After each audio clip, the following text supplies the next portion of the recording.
The first book I wrote, Never Enough, came out a couple of years ago, and it was covering a group of kids who were newly named at risk, meaning 2 to 6 times more likely to suffer from clinical levels of anxiety and depression than the average American teen. And these were students that researchers call students attending high achieving schools. So those are public and private schools all around the country. Those kids were now struggling. And I went in search for that book of the kids who were doing well despite the pressure. I wanted to know what they had in common, and it boiled down to mattering. Mm. That the kids who were doing well despite the pressure felt like they mattered for who they were deep at their core, away from their achievements and away from their successes or failures.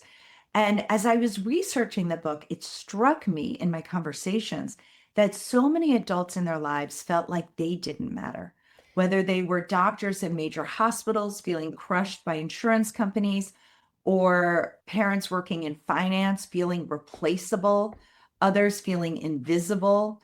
And so I thought to myself, how can parents show up as the first responders to their kids' struggles if they are spending 8, 10, sometimes 12 hours a day in work environments where they are chronically being made to feel like they don't matter? And the truth is, they can't.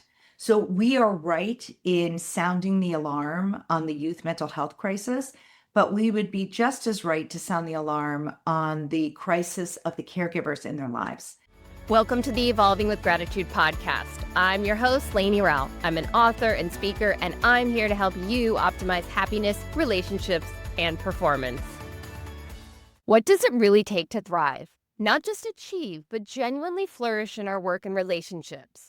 High achievement is often held up as the ultimate goal, but as many of us know from lived experience, achievement alone does not guarantee thriving. That paradox sits at the heart of my recent conversation with Jennifer Wallace, award-winning journalist and author of Mattering: The Secret to a Life of Deep Connection and Purpose, also the author of Never Enough: When Achievement Culture Becomes Toxic and What We Can Do About it. Her work explores why so many high-performing individuals and communities are struggling, and what truly allows people to do well under pressure. Here is Jennifer Wallace. Enjoy. Welcome, Jennifer. Super excited to have this conversation. Oh, happy to be here. Thank you so much. So excited about your latest book coming out. Could we start with the basics of just what is mattering? Yes. So mattering is a basic fundamental human need that researchers have been studying since the 1980s. And it is the feeling of feeling valued and having an opportunity to add value to the world.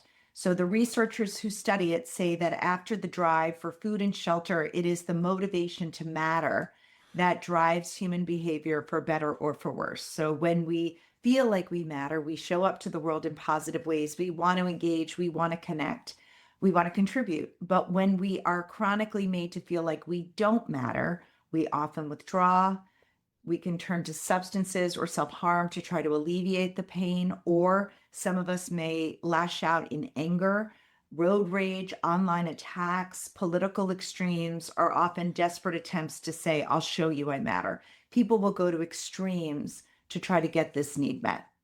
It's that essential. I hear you putting it up there with food and water. It is such an essential thing that is being overlooked in a lot of spaces.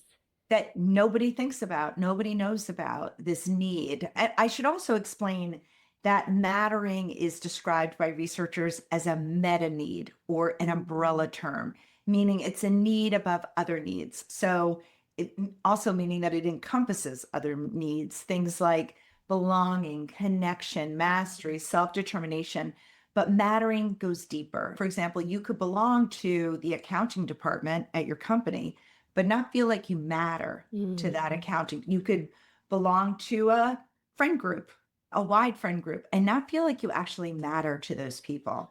So mattering takes that sense of belonging, like your book club, and saying, actually, my voice matters here. It's not just that I belong to the book club. I am a contributing member and I am valued here. That's really helpful. I have to tell you, because I just read your book and I read every word. Amazing. Highly recommend. And I was talking with a friend and they were saying that they had a really disengaged member on their team. And so I had you front of mind and I said, do you think they feel like they matter?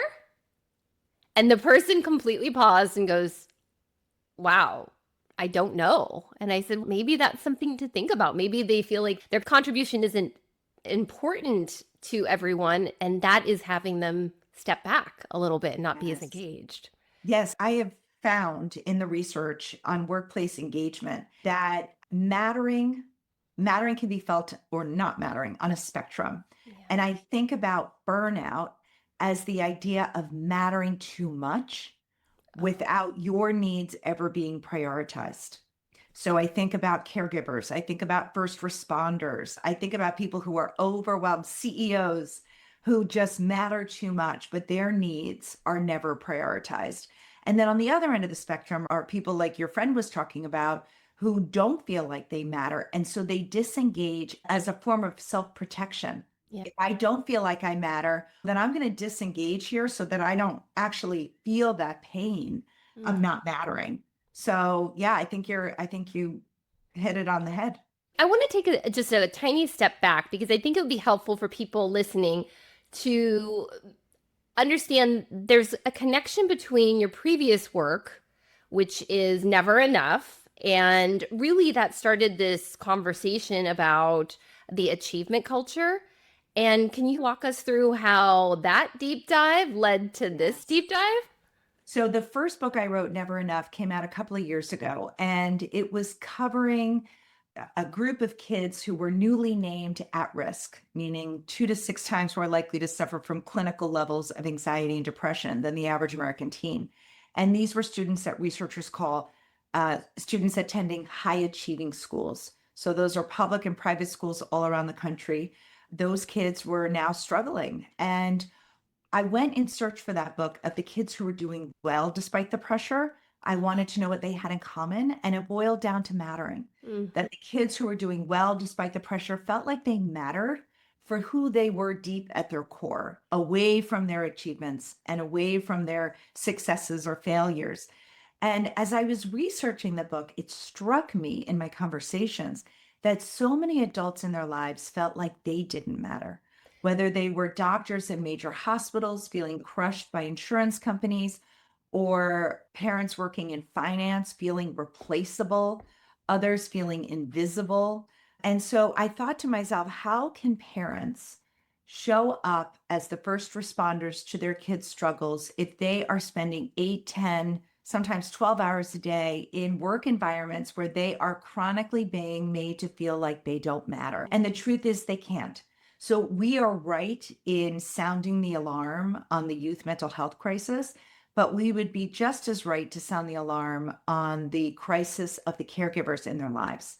And so I make the argument in the book that if we want to solve for the youth mental health crisis, to make a dent in it, we need to go upstream and take Mm. care of the adults in their lives and help them feel like they matter at work so that they could come home and be those first responders and their best selves for their kids. I really appreciate the perspective of upstream, and sometimes we miss what's happening upstream, and then we're just playing whack-a-mole downstream, and we really need to be focused on what are all the factors that are contributing to this. And I just find it so fascinating. I really appreciate your work with Never Enough and now with Mattering, that we can see people who are high achieving. That doesn't necessarily mean they're thriving. And so for you to find the thread of commonality, this is what they're all having when they're high achieving and they're thriving, is that they all have a sense of mattering. And if I'm not mistaken, not just tied to the achievement. In fact, Exactly. not tied to Not that. tied to the achievement. Exactly. And as I say about in my first book, I say I'm not anti-achievement. I'm Yeah. not anti-success. I love achieving. I love having successes, but my worth does not rest on my success or my failures. Yeah. I believe, and there's reasons for this. It was rooted in my childhood, and I have people in my life who remind me of my worth when I question it, but that I am worthy no matter what. And what I found among the high achievers in the young people that I met, and actually it tracks with the older people that I've met too, the adults that I interviewed for the second book, is that it was actually mattering. It was through mattering that these adults were able to, and young people, achieve in sustainable ways. So, in other words, Kids who really felt like their mattering was contingent on their performance would pull back if a goal felt too risky because they did not have mattering to spare. Failing and setbacks felt like an indictment of their worth versus the young people and the adults who felt like they mattered no matter what. And so therefore felt compelled to reach for high goals because if they miss them, it's not, again, it's not an indictment of who they are. And so mattering and a high achievement are not mutually exclusive. It's actually through mattering that we have the bandwidth and the courage to reach for high goals. I appreciate you diving into that nuance because we definitely would not want people to have the message of we're anti-achievement.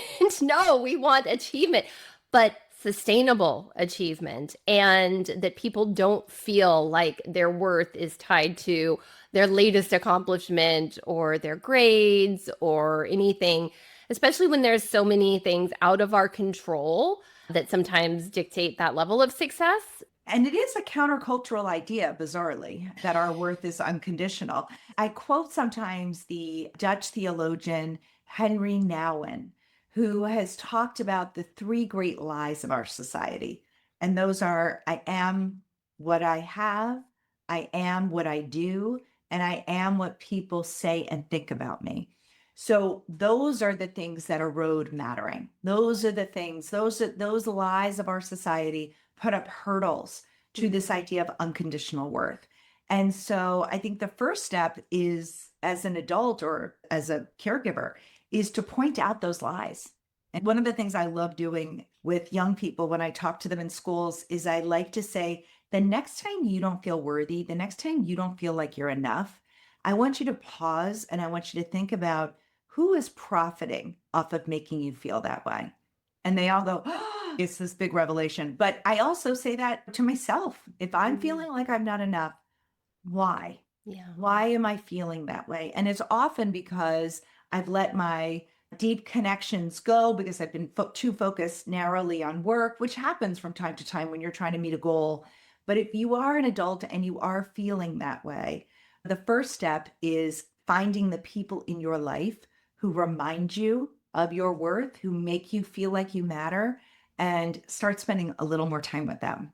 That's great advice.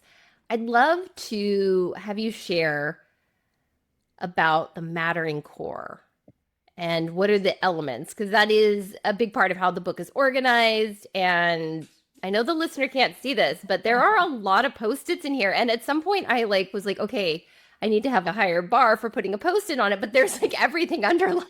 So That's so nice. what are the essential elements that we need to really be tending to? Oh, that's great. So I have what I call the SAID framework, which is pulling out of the ingredients of mattering. So researchers have been studying mattering and finding these key ingredients. And the SAID framework, SAID, captures the four main ingredients. So the first one is significance. What does it mean to feel significant? Yes, we feel significant when we're being toasted on a milestone birthday or at a retirement party or at a bridal shower, whatever. But mattering is really felt in the everyday. So what are the everyday ways that we can be made to feel like we're significant? It's in the details. I'll give you an example. I was at a national conference and it was a national teacher conference and a teacher received an award. But what made his eyes tear up was that his colleagues presented him with a huge thing of M&Ms because those were his favorite treat at 3 o'clock every day. That was like his little prize for getting through the day. And he teared up because he felt seen and valued and prioritized, that his needs, his interests, his quirks were top of mind with his colleagues. So feeling significant is really just feeling remembered and thought of. And mattering is in the details when it comes to significance. The next element is appreciated. What does it mean to feel appreciated? I'll give you an example. Let's say your friend buys you a beautiful sweater for your birthday. You could say to your friend, thank you so much for this beautiful sweater. I love it. Or you can give a kind of appreciation that bolsters mattering in the other person. And that would be something like, you are always so thoughtful. Thank you for always remembering my birthday. And this is my favorite color, blue, and you knew it. I am so grateful to have a friend as like generous and thoughtful as you are. Thank you Yeah. so much. You always make me feel so good. So it is saying what it is about the person. So it's appreciating the doer, Yeah. not just the deed. So going back to the set framework, I is invested in. So it is feeling like there are people in this world that are invested in your success and your goals and who will support you through setbacks. In the book, I talk about it being a corner man is a boxing term. It's the person in the corner that is there encouraging the fighter, who is seeing around corners, who is giving tough love, who believes in them, and for a corner man, the fighter's success feels like their success. Yeah. And we often in our culture, our zero sum culture, can really beat out of us this idea of getting joy investing in somebody else. But I will tell you that so much of my joy, the majority of my joy in my life, comes from relishing and delighting in my friends' successes. That is a Yeah. easy way to squeeze more joy into your day. So it's allowing people to invest in you and you investing in others. And then the last letter of the SET framework is D, is depended on, feeling relied on, depended on. That if you weren't there, you would be missed because you are an essential piece in our lives. So reminding people that you rely on them, you trust them, you depend on them. And this could be in the form of asking for help. In our hyper individualistic culture, we are often reluctant to ask for help, either because it feels like a weakness or we don't want to burden somebody else. But I've come to see asking for help is actually a way of signaling to somebody else in my life that they matter to me, that I value them. And so in my mind now, asking for help isn't weak, it's an act of generosity. You are reinforcing someone's sense of mattering when you ask them for help and you let them know that you rely on them. Yeah, it's a huge compliment. It's like you see value in what I do, you think it can offer something to you. So I think that advice seeking is great. I love this. Okay, so said, significant, appreciated, invested, and depended on. Did I get all that right? You got it right.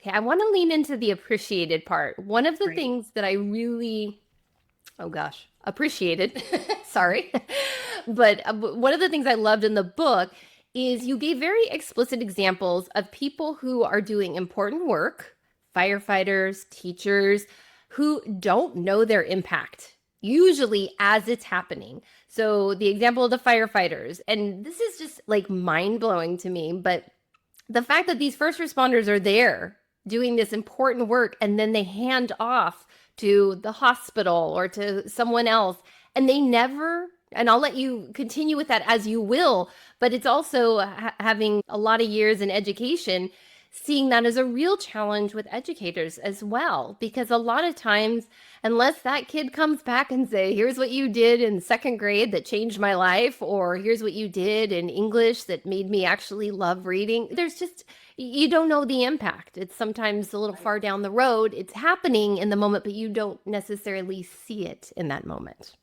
One of the biggest eye openers was this idea of needing to connect to our impact. And it's not even just in our jobs.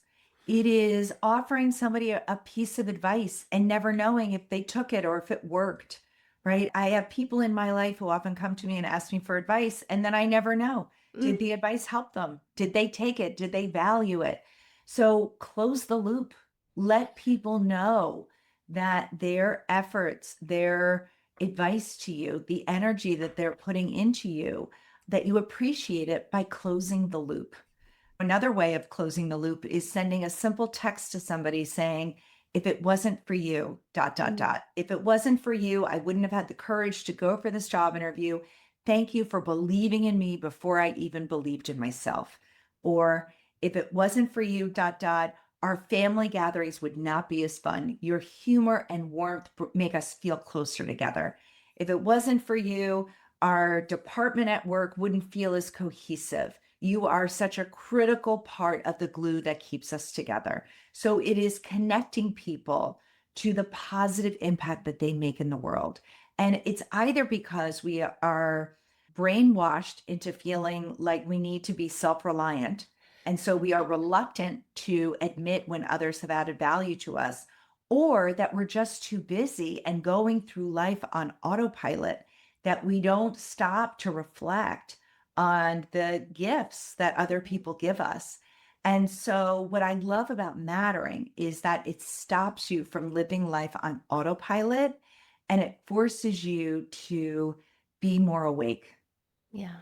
Yeah. to see more about, I call it, I think I have this in the book. I did in one version, that mattering connects us to the best in ourselves and into the best in others. Yeah. And it's taking a beat to recognize it out loud. I really appreciated that you included counterfactual thinking in the book. I'm a big nerd for this practice. And so, for those who are listening who are not familiar, it's on my free resources. You can read about it in Jennifer's book. It's this really, I think, very important practice. What is something that was so important? And then you think of the sliding door moment. I'm aging myself with a reference for a movie that's been around for a while. But if you didn't meet that person, if this thing didn't happen, like how would your life be? So it's a really good practice. I want people to check it out. And I can put a link to it in the show notes. But so beautiful to really think about how we need to know our impact. And one of the things that you talk about in the book is that mattering is largely situational. So I'm thinking about, as we're talking about our impact, like your impact when you're a parent and then your kids leave home and now you're an empty nester. And so can you talk a little bit about how it's largely situational and what we can do about that? Yeah, so I write in the book a whole chapter on life transitions, things like becoming a new parent, empty nesting, moving, changing jobs, losing a job, grieving, getting divorced. All of these things can really rattle our sense of mattering.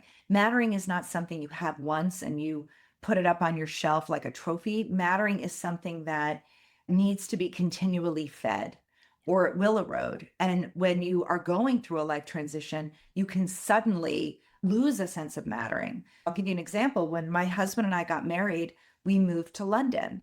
And I remember feeling so lonely and a bit ashamed of the fact that I was lonely. And had I had the mattering lens, Yeah. I would have been able to say to myself, oh, you are leaving your deep friendships. You just left your family. You left your job of 10 years and moved to a new country where, of course, you feel invisible. Of course, you don't feel valued. Of course, you don't know how you're adding value. Of course, no one's depending on you or appreciating you. Of course, you don't feel significant.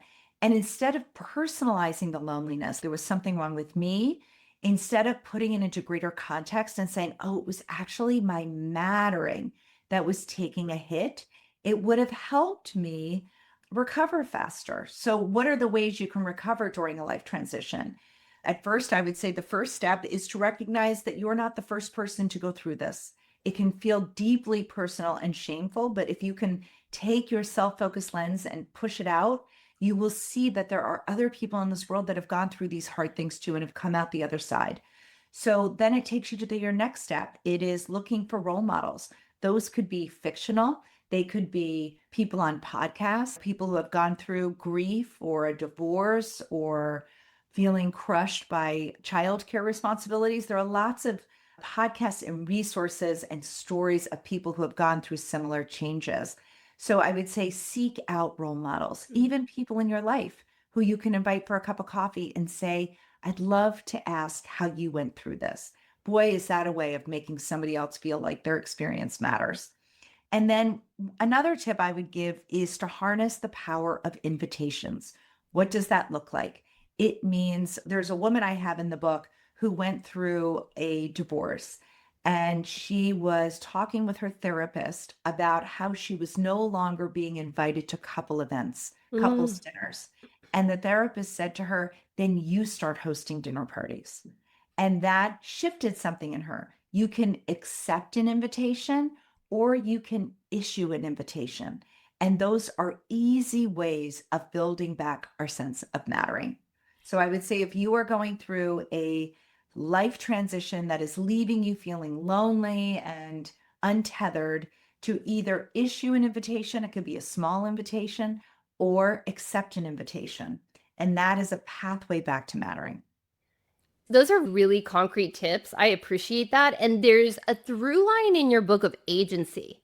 And I really want to call this out because I could see someone hearing mattering, maybe not knowing a lot, and going, that's out of my hands. I can't really control if people appreciate me, or I can't really control if people, but you were very intentional, is my read on it, that you're talking through you have control, just like you gave in that very good example of if you're not getting invitations, give invitations. So could you talk a little bit more about why that is also critically important? I'm glad you brought that up because I do think people believe that they play a passive role in their sense of mattering. And I am here to tell you, you are one action, one decision away from starting to feel like you matter again. It is, if you are not feeling like you matter, it's sending that text to someone if it wasn't for you. If you don't have someone close to you that you can send that text to, walk out your front door, go to the supermarket, and thank the man or woman who is packaging your goods with a smile and giving you warmth and saying, the day has been so long, but your smile is really turning it around. Thank you for being such a positive force in the world.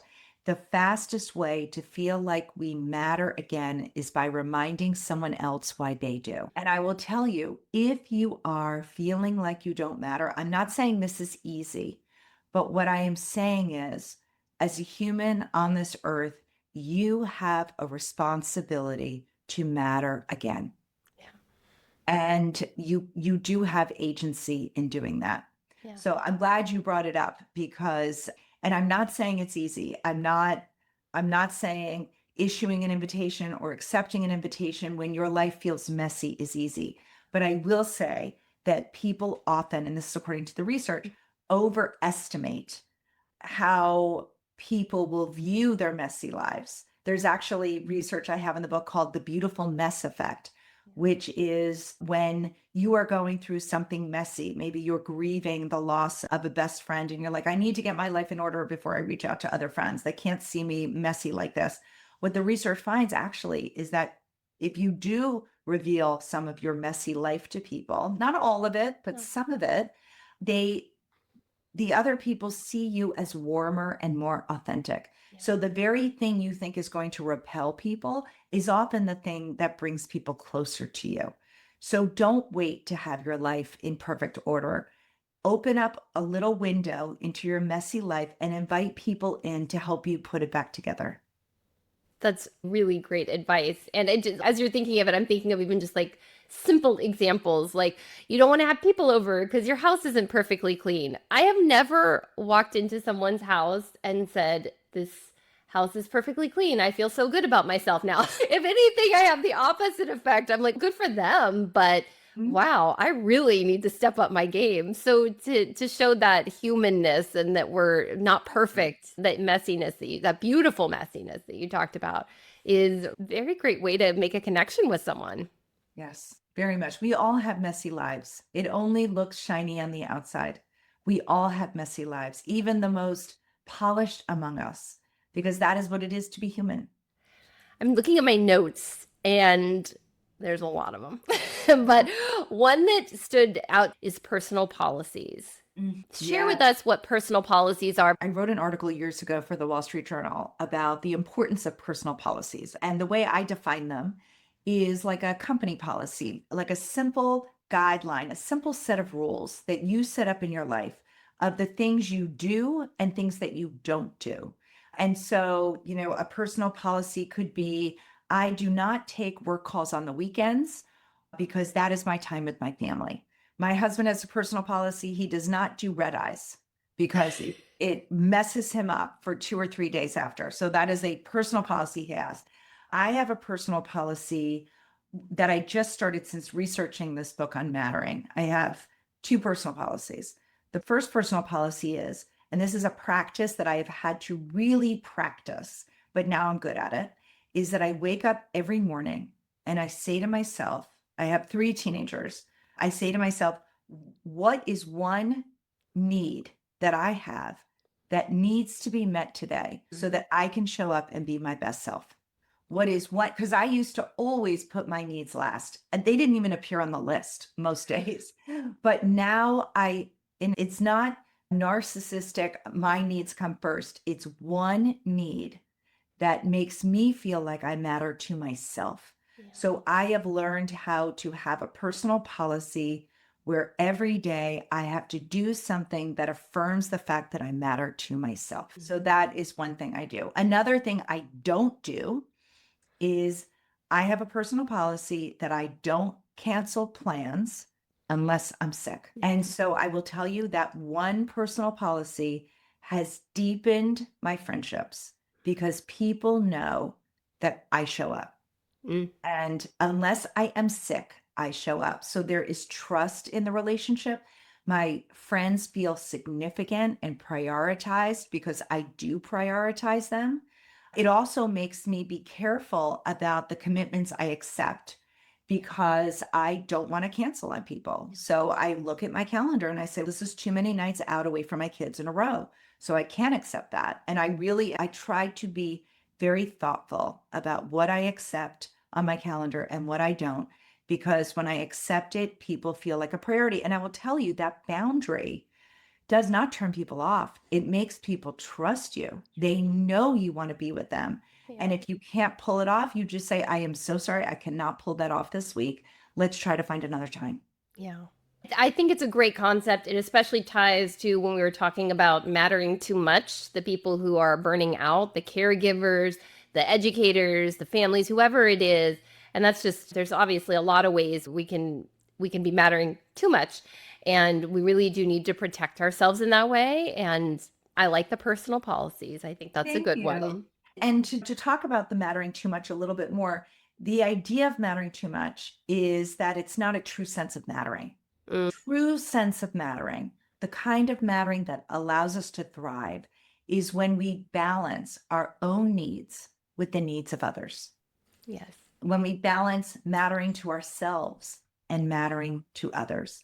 So in our heads, we have to think about how can we each day, each week, and it's not going to be perfect. As we talked about, we have messy lives. It's not going to be perfectly balanced every day or even every week, but it's keeping an eye on the scale and saying, where am I? And particularly for women and particularly for caregivers, where am I on the scale of mattering? Am I mattering to myself? And if you're somebody that maybe is on the opposite spectrum, maybe it isn't that you don't feel like you matter too much, but you wonder if you actually do matter.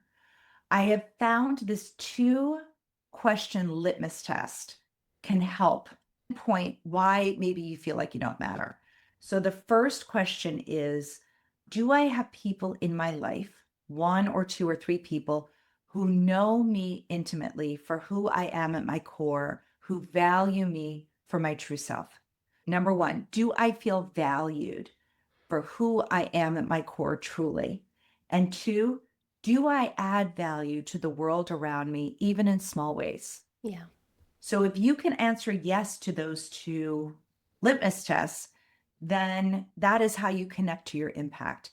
If you don't feel like you have people in your life who know you, that is an area that you should be leaning into and working on. If you question whether you're adding value anymore, there is great advice in the book from a woman I got about how to connect to your impact through an impact file. So we go through the world with what researchers call a negativity bias, where the negative parts of our lives, the things that go wrong, the times when we don't matter, stick to us. Whereas the ways that we do matter, the positive things we do slide off. And that's given to us, that negativity bias was a protective shield to our earliest ancestors because people who were able to remember the negativity knew which berries were poisonous or which cave had the bears or whatever it is. So we need to understand that we have a negativity bias, that we come by that honestly. And the way to override it is to create this little impact file. It could be thank you notes that people have written to you. It could be texts of appreciation. It could be in the workplace, somebody writes a memo thanking you. Saving all of those things for the days when you feel like your mattering is really a little lacking, to go back to that impact file and say, oh, I see where my impact is. I see what I'm doing. Yeah, I think the kids would say, keep the receipts. Keep the receipts. receipts. I love that.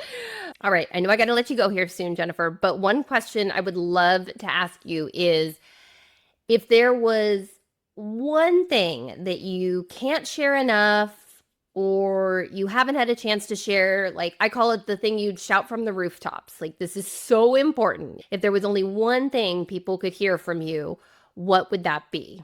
It's a challenge that I give to myself, and I don't always meet it, to be clear, but it's what I try to do and how I try to live my life. And it's this: to imagine everyone you meet, strangers, colleagues, friends, acquaintances, wearing a sign around their neck that says, "Tell me, do I matter?" And you can answer that with a warm smile, with warm energy. You don't even have to say words, just greeting people, meeting that need, even in a small way. If we all did that, if we all gave each other the benefit of the doubt, Yeah. if we all looked at people who were acting out with compassion rather than judgment and looking at it as, they have this unmet need to matter, and trying as best we can to go through the world. Again, it's not going to happen every day. It's not going to happen every hour, but to make the intention to try to go through the world, unlocking each other's sense of mattering, pointing out what it is that is magical about them, pointing out that they are worthy, that they are worthy of a smile, they are worthy of your kindness. So I would say that. And I would say the other side of that is to be careful when we are going through the world and leaving unintentional messages to people that they don't matter, Mm. not making eye contact, being rude, being rushed, being uncivil. All of these things, incivility is a really rampant issue in our culture today. So to be mindful of the mattering energy you're putting out there and make it positive. And if it's negative, really try your best not to. What I say with my kids sometimes with their emotions is, don't bleed out. Yeah. And have your emotion. You could say it to me, but don't let it bleed out into the world so you're impacting other people. So think about that. Yeah, because it is contagious and we do want to try and we don't want to be radiating that. Jennifer, I know people are going to want to connect with you after this. What is the best way? Obviously, they need to grab a copy of Mattering, The Secret to a Life of Deep Connection and Purpose. What are other ways they can connect with you and your brilliance? Oh, that's so sweet. So you can follow me on Instagram at Jennifer Breheny Wallace, where I try to give tips every day on how to build up a sense of mattering in ourselves and in others. You can sign up for my newsletter at jenniferbwallace.com, where I offer more tips, or see me on LinkedIn. Those are all great ways to connect. I'll make sure they're in the show notes and in the article. And Jennifer, I have truly loved this time. You've given us a lot to think about. So thank you for being here and thank you all for listening. Thank you so much. If you're grateful for this episode, please be sure to subscribe today. And if you're feeling really thankful, please submit a review and share with others so they know the value. One last thing, please connect on social media using the hashtag EvolvingWithGratitude to share your gratitude stories.